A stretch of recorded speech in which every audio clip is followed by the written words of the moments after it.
this decoy. I could not get it on video. I think I drilled him.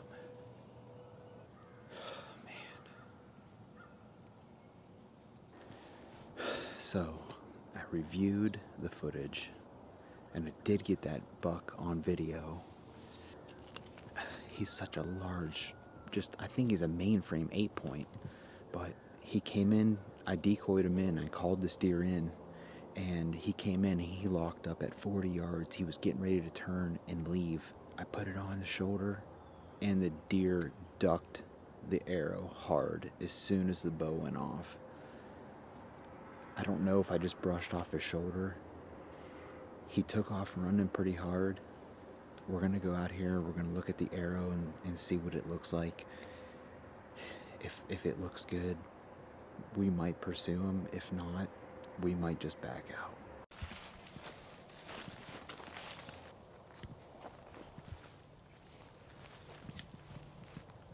Well, it's a complete pass-through. But man, I wish he wouldn't have moved. I don't know if I just got brisket. Man, I don't know. We're gonna go slow and just take our time.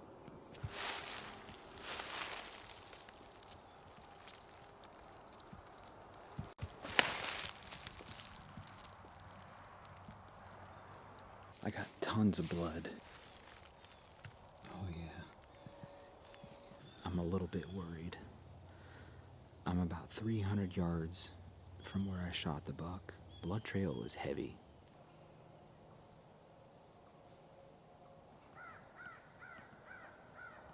And there's deer walking around the woods all around me. November 8th. I'm just gonna sit here for about an hour or so.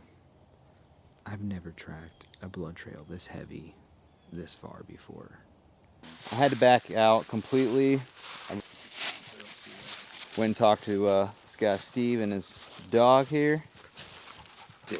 Daisy. Come on, help us find this deer, Daisy. He's still bleeding pretty good, but it's starting to drip out. We're in a bedding area now, so hopefully, I feel like if he's in this bottom, we should be able to find him, right? Without, I mean, even if we had to grid search for him, I feel like we'd find him if he was in here.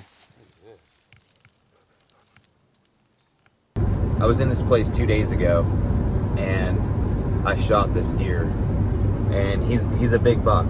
He's a big mature buck. He's only a 7-point, mainframe, tall tines, and the arrow caught just under the armpit and came out the brisket. I tracked this deer all afternoon. I left him lay for a while. I wasn't sure if I got into the chest cavity, and I got a single lung, and now I'm convinced I didn't, because last night, out of the tree that I shot him from, he was working and making a scrape right underneath that tree. I can see the wound channel, I can see the entry and the exit, and he's doing just fine. He's been out chasing does all night. I resharpened my arrow last night. I put it back into my quiver, and we're gonna see if this arrow can make contact for a second time.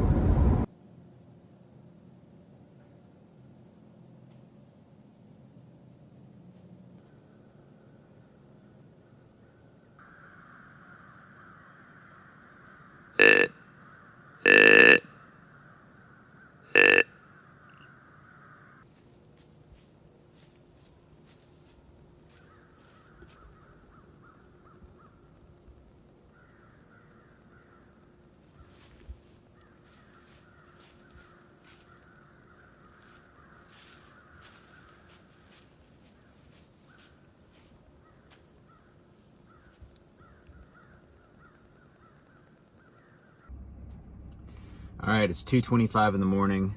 I got up this morning without an alarm clock. That's how pumped I am and how much I'm feeling this morning. So going in after this giant buck that's been pushing on the property, we only got one picture of this deer, and I seen him on the hoof on Saturday morning. So we'll see if we can get in there and get close.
7-point, the big mainframe 7-point that I shot.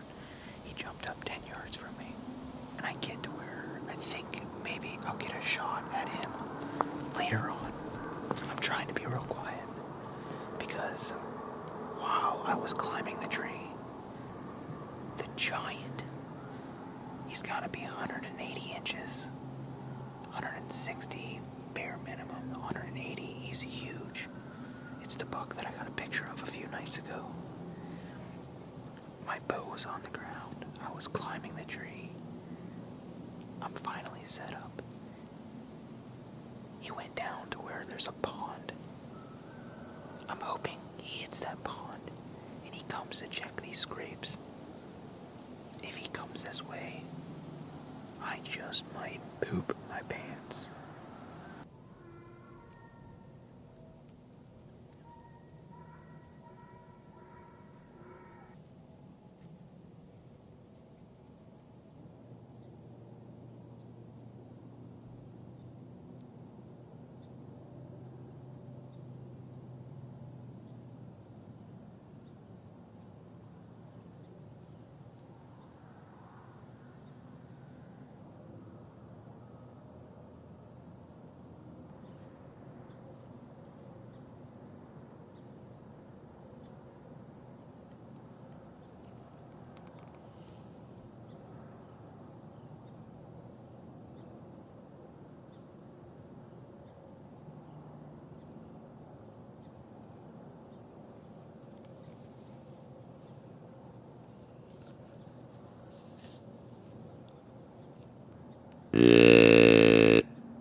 All right, back at it again this morning. Headed out to one of our private property locations. We've been hunting this property on every good wind we possibly could because we've had at least 2 shooters working this property on the regular. We've been hunting 3 different mature bucks this year. The third one got his name after I had missed him twice. Technically, the first time I did not miss him. This was way back at the beginning of November. It is now December 2nd. We're in the middle of Ohio's week-long gun season. And last night, he showed up. He came back from across the street and walked past our stand at 4:30 p.m. So we're gonna try to get in here and capitalize while we know this deer is somewhere around the property, and hopefully we get on him. That real big mainframe 10-point with the second main beam coming off his right side. He is dead. He fell to a bow hunter about a week or so ago, shortly after I had that encounter with him where I snort-wheezed him into 40 yards. I didn't want to force that shot. The story of Jim Double Beam is gone, but maybe 3rd time's a charm on the Lucky 7, or as my wife has nicknamed this deer, Redemption. So hopefully we get redemption today.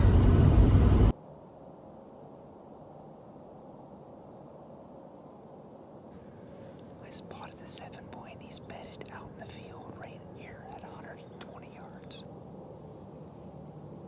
I'm debating on whether to get down and go and kill this buck in his bed. I won't be able to get it on film though. I'm gonna do it. I'm gonna get down and go kill this deer.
Okay, I'm back up in the tree and I'm obviously talking loud now, so I hope I got video of that buck getting up out of his bed and taking off.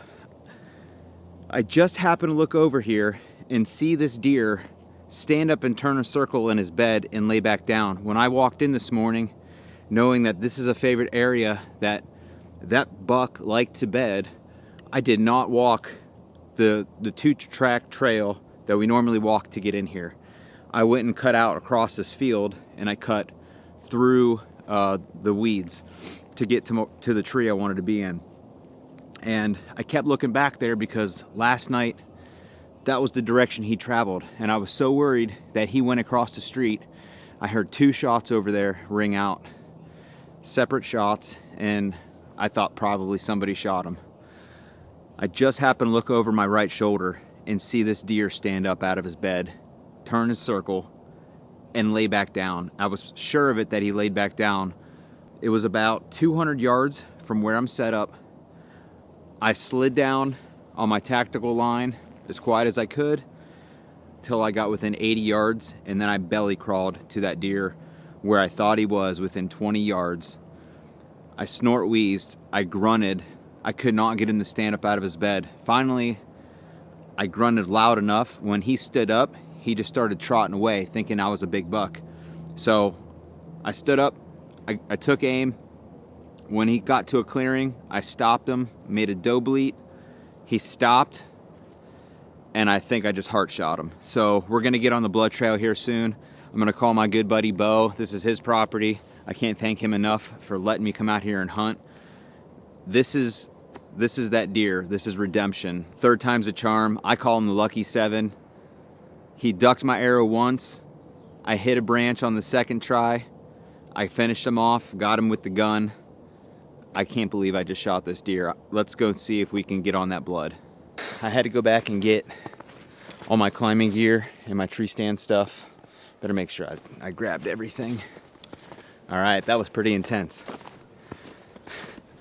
I have attempted before to stock up on big deer, but never seen one bedded from a tree stand and put the sneak on them like I did this morning. Once I got to this point, I knew I was probably within 30 yards of this deer. You can see my knee drags. I was like literally belly crawling on my knees and on my stomach. And when I got to this point, I sat here for a little while, and I was pretty sure that he was bedded right back behind that bush over there. And I seen a couple branches move, and I thought for sure that was him moving some branches when he was turning his head and looking this way. I did a few grunt calls. He did not get up. I grunted a little louder, and this is where I started crawling and dragging myself on the ground. So I crawled all the way through here, got all the way to this point, and I decided to get a little bit louder. So once I got a little bit louder, he did get up, but he got up and he took off and he ran down through there. And I bleated real loud, and when I bleated, he stopped right on the edge, and I shot, and he kicked his legs up, mule kicked high, and I'm pretty sure I got a good heart shot on him, and he ran into the bedding area. So I got the rangefinder out, and from where I stood up when he started to run and where I got him to stop was 73 yards.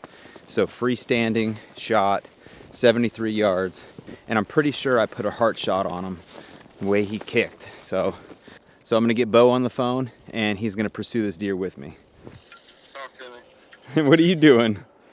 I'm cooking. Cooking? Yeah. Hey, you ready to do this? Buddy, let's do this. We've been waiting for this moment for, what, a month You're now? upside down, man. Why? There you go. Shouldn't be. That's good now. All right, let's get on where he ran across and see if I could find this blood. Okay. So here we got blood. Let me flip you around so you can track this deer with me. All right. So the way it sprang and the way he kicked, I'm 90% sure this is a heart shot, and this deer shouldn't even be 20 yards inside the woods. Can you see that? Yeah, kinda. Okay.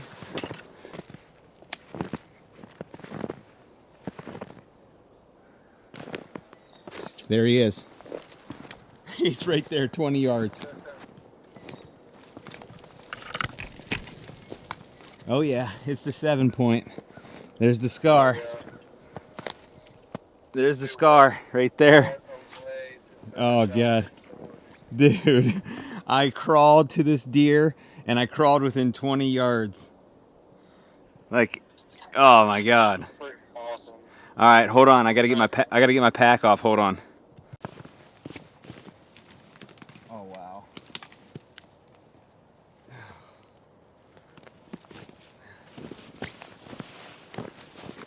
gonna hold his head up for you right now. There he is. Got him.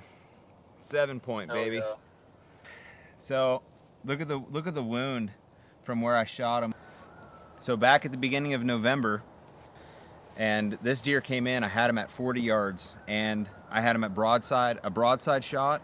I felt comfortable with the shot, and when I shot, he turned to the right, and the arrow caught him just behind the shoulder, and it came out the front of the shoulder right here. And you can see he's really atrophied where that shot was, and he has lost some weight. So I really wanted to get back on this deer. We had him that night on camera making scrapes and chasing does, and he didn't skip a beat. So we knew he was going to make it, and he was going to be healthy, and he was fine. The night that I seen the big buck, the one that we were calling Jim Double Beam, this deer was bedded on one side of the trail, and Jim Double Beam was bedded on the right side of the trail. And I snuck right up between these two deer. He jumped up and took off, and when he did, I didn't know the other big buck was over here bedded. I got up and I got into my tree stand, and shortly after that, I seen that big buck stand up and look for this deer. And he had already run off into the back of the property. And what ended up happening was he ended up coming back out that night and trotted out to a spot that I didn't have ranged. I guessed him at 22 yards. He was at 26. And I did clip a branch, and it was going, again, straight for the vitals, went right underneath his belly. Missed him for a second time. So third time's a charm on this lucky 7. My wife called him redemption, and I just made it happen. My friend Matt this morning texted me and said, make it happen. So I'm so thankful to be able to get to harvest this deer. I'm so thankful for my friend for allowing me to hunt this place. This is a great, great deer.